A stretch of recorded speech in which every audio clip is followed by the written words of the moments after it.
You only need to know me. I will be the one. The Egged Island arc is coming to an end or is already over by the time you watch this video. We are likely heading directly to the long-awaited country of Elbaph or have already arrived there, unless Oda decides to throw in a surprise island along the way. But going to Elbaph makes sense given what Vegapunk revealed about the whereabouts of Jaguar D. Sol and how our other giant friends, Dory and Brogy, have shown up to guide us on this new journey. Think of them as tour guides leading us to, and maybe even throughout, their homeland of Elbaph when we get there. Many videos have been made about all the potential events of Elbaph, what we can expect from this island based on what Oda has told us thus far. But there's a reason to believe the Straw Hats need to be careful. While they have conquered the vast majority of the old and new world, defeating many and increasingly powerful enemies across the Grand Line, Elbaph is essentially the last stop on the road to Laugh Tale. Elbaph would appear to be an ancient island or country full of various islands based on Norse mythology's Yggdrasil. Elbaph seems to have existed since the Void Century, maybe even before the time of the first pirate Joy Boy. The legend of Elbaph and its story of the Sun God predate so much of what we've come to learn. The Sun God predating the Void Century. And so what I want to discuss is the strength of Elbaph and her warriors. Why this country of giants is said to be the strongest country in the world, due to having an army famed for its strength. And why the celestial dragons, especially the Gorosei and Immu, are not the only gods and demons of this world. That Elbaph likely has gods and demons of its own. Toward the end of the video, I'll reveal some of the various gods and demons of Norse mythology that will be encountered on Elbaph.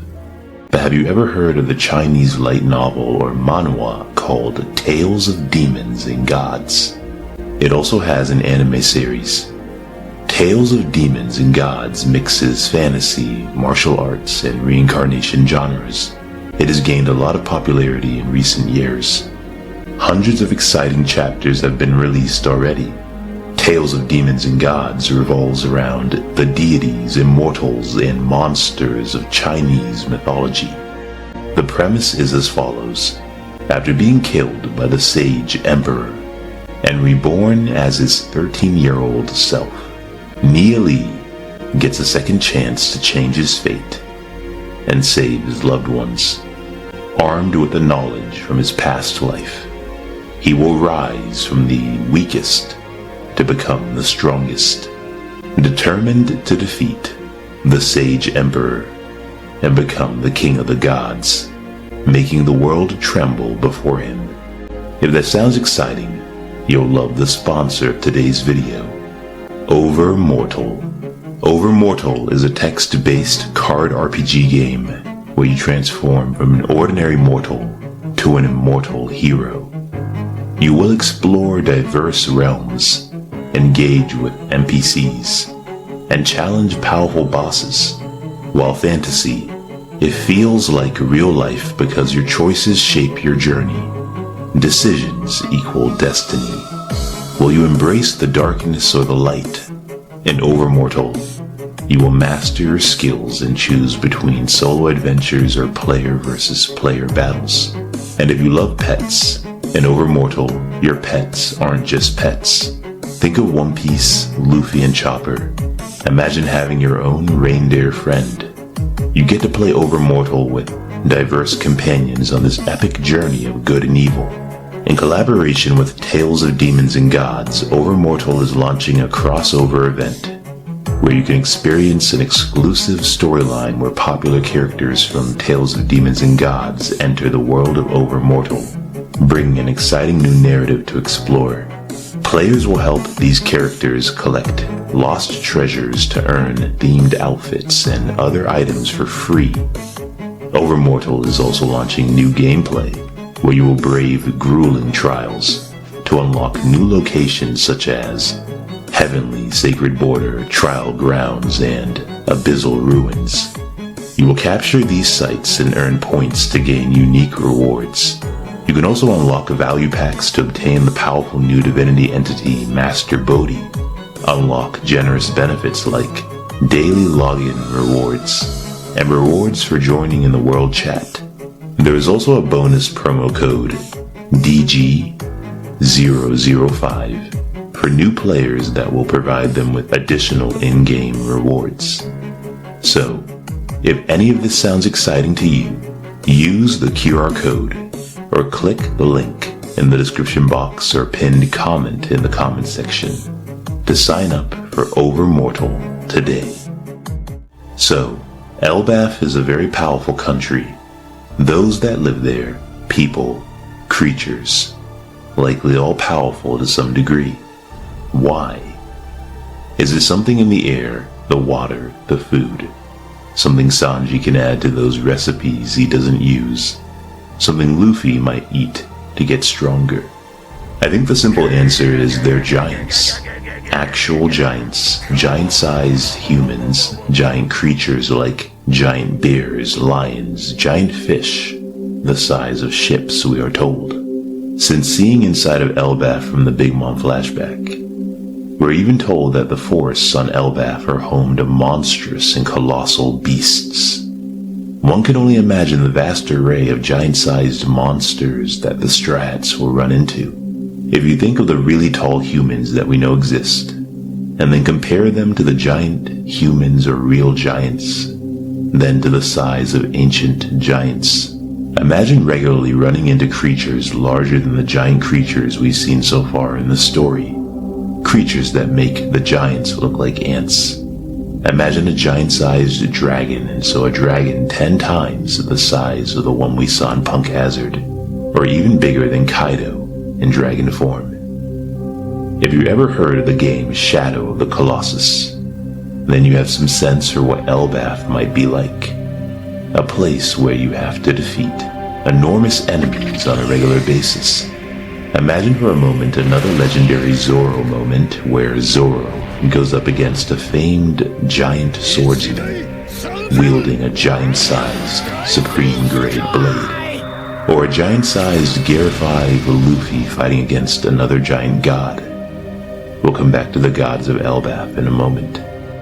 Something I learned a while back is that Elbaf is so much more than Elbaf, and what I mean by that is Elbaf is apparently just one place in a potentially broader giant world. Elbaf is located in a region called Warland. We don't really know much more than that.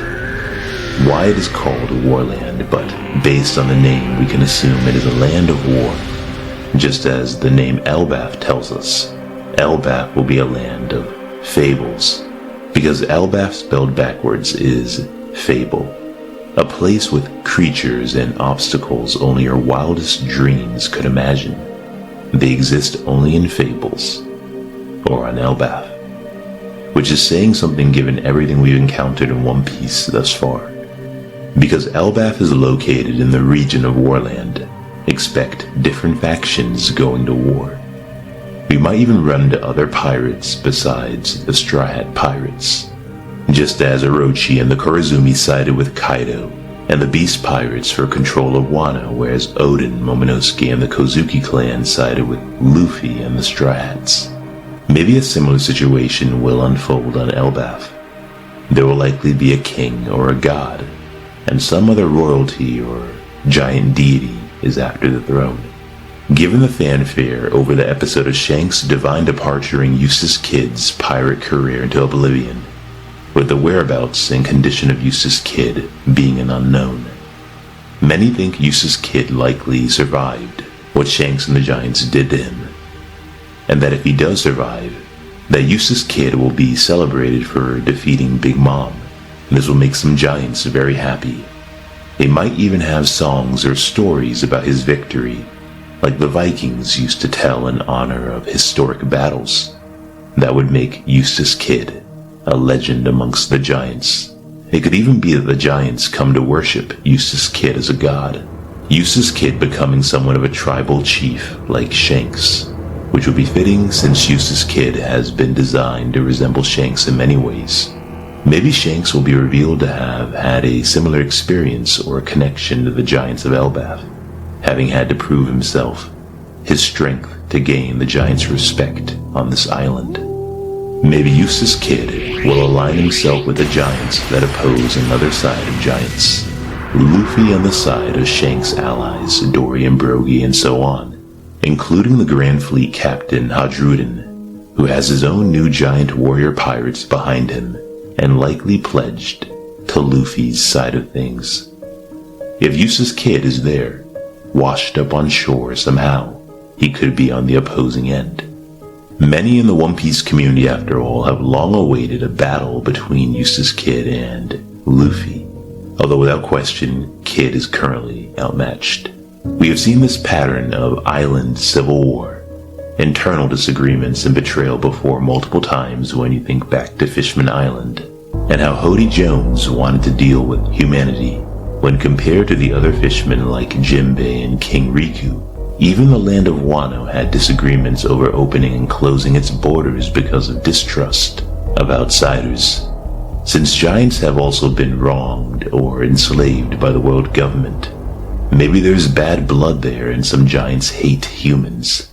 Hate them with a passion. Cannot forgive humans. Just like Hody Jones and Arlong hated humans as well. Another path toward the sun sort of ordeal. Going back to Eustace Kid, he has a lot of hate for people in general, and we still have to tackle his commentary about the celestial dragons being the true villains that make even the worst pirates look like heroes by comparison. Maybe Eustace Kid and these giants can find some common ground, but there is something else important about the giants being slaves, and we'll come back to this shortly. But I mentioned Kaido's dominion over Wano. What if we find out a legendary pirate is also ruling over Elbaf? What if we finally get to see Shiki, the Golden Lion, lording over Elbaf as a sort of sky god? If we don't see Shiki on Elbaf, then I'm beginning to doubt he'll ever reappear in the story. Though I'd like for Oda to go a different route. Give us a fresh face. Given Elbaf is an island located in a broader region known as Warland, we should expect there to be many groups with long histories of war. But not just people at war. Not just mortals at war. Gods at war. Gods of war, even. Elbaf seems to be where the story of the sun god Nika originates, and it's likely there are other stories. That there are other lands in the region of Warland, in or around Elbaf, that have other gods. And some of these gods have been teased by Oda already, or will be entirely brand new. When discussing the code that they live by, Dory and Brogy mentioned the god of Elbaf. This could be the sun god, or maybe even a reference to a different god. When it comes to the tree of Yggdrasil and the 9 realms, maybe each realm has a god ruling over it. These realms could be other islands in Warland beyond Elbaf itself, or other regions of Elbaf. There could even be giants with devil fruits who are believed to be gods because of their mystical power. Some might even have mythical Zoan god devil fruits like Luffy. Imagine if a giant ate a Logia devil fruit. The size of that fire or lightning or whatever element they could conjure or become. If their powers were also gigantified. Imagine if a really big giant had the same dragon devil fruit as Kaido. Instead of an island, they might be the size of a continent. One last thing before we finally get into the meat of the gods and demons idea. I wasn't entirely joking when I mentioned something being in the food or the water to make the giants strong. When thinking about the Vikings in Norse mythology, anime and manga like Vinland Saga have tapped into something called berserkers. Berserkers were legendary Viking soldiers who fought in a trance-like fury. They charged into battle with the characteristics of rabid animals, snarling, howling, and biting the edges of their shields in a blind rage. Berserkers sometimes worked up such a frenzy during combat that they became immune to the effects of steel and fire. Injuries did not faze them. This could be similar to the pills Hody Jones and his crew used from the Tomatemato box, or what Chopper can do with his own rumble balls.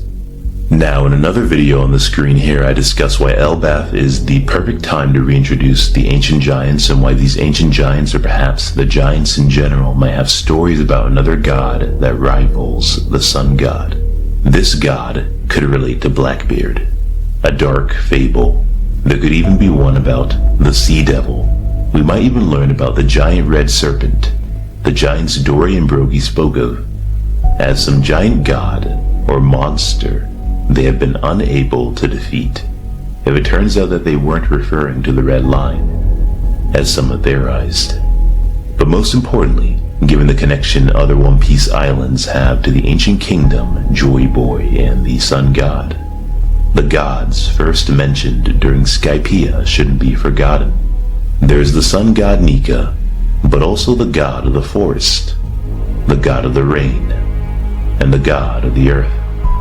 Mind you, Elbaf is implied to be where the story of the sun god originates. So what about those other gods? Also, Skypiea is theorized to be one of many sky islands that might be connected to Elbaf by some sort of giant vine or tree branch, stretching into the sky across the entire One Piece world. There are also the ancient weapons which were all listed as planetary gods during Fishman Island. Elbaf should know about these weapons too, and even have stories about the gods Poseidon, Pluton, and Uranus. Now, there are those that still believe the original Uranus is not in the hands of the world government in Imu, but instead, the ancient weapon Uranus might be found on Elbaf. We're not here to discuss what it could be, but more so why it's conceivable this is the case. Maybe Elbaf is strong, feared, not just because of the giant warriors or giant devil fruit wielding gods that might exist there, stronger than some Yonko or as strong, but because of an ancient weapon. After all, no one ever said all the ancient weapons were made equally, did they? Some ancient weapons could be stronger than the others. What if Uranus is the most powerful, the most dangerous? What if the giants of Elbaf or other forces there are in possession of it? Now that Vivi has been brought back into the story, and considering her juxtaposition next to Shirahoshi in chapter 1121 when the ancient weapon technology is being discussed, is Oda trying to say that Vivi is like Poseidon, also an ancient weapon? The panel below them, the panel below Vivi and Shirahoshi, is of the Sky Islands, specifically Skypiea, and we know what weapon the god Enel will use to destroy a Sky Island. Maybe Vivi will play a role on Elbaf in regards to Uranus, if it's there. But speaking of Poseidon, I promised to explain why the giants being enslaved is important. Do you remember the slave auction list from Sabaody? Take a good look at it again. Why is the female mermaid more valuable? Because of Shirahoshi and Poseidon.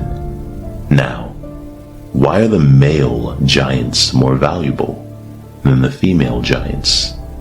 Other races listed on the slave list have male and female counterparts, but they aren't separated by gender. Human men and women are just grouped together, as are dwarves, minks, fishmen, and so on. Could it simply be that Joy Boy might have been a giant, or half giant, and so giant people in general? Whether full giants or buccaneers, they are wanted for being similar to or containing Joy Boy's blood, descended from Joy Boy's bloodline. What Saturn said to Kuma toward the end of that God Valley flashback about why his people, the buccaneers, need to be erased. Could there be another giant or buccaneer out there that is directly descended from Joy Boy? And if he was a buccaneer, worthy of wearing that giant straw hat in the Holy Land crypt, could some of the full-blooded giants have some special power they got from him?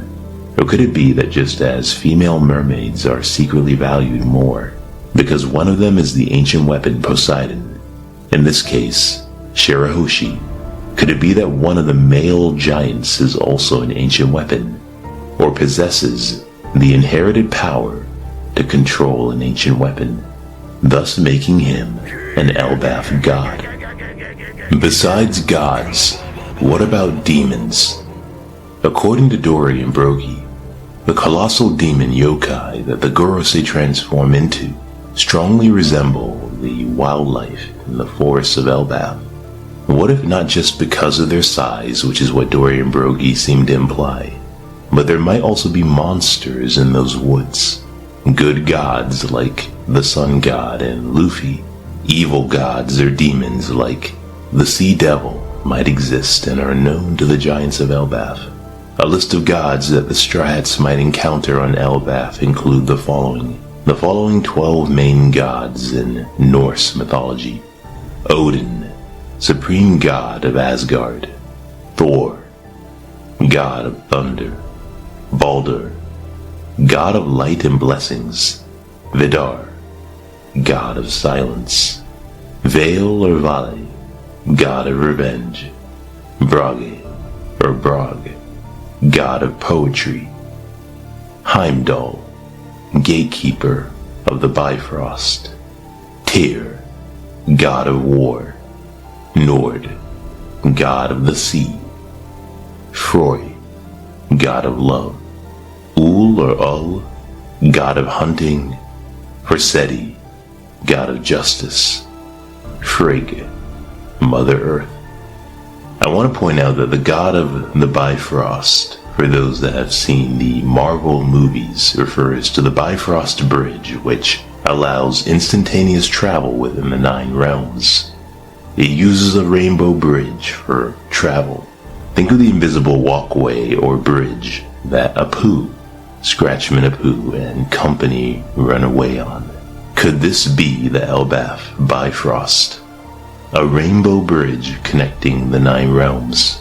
Now, traditional demons don't seem to exist within Norse mythology, but there are beings that exhibit malevolent behavior, cause chaos, or are associated with death and destruction.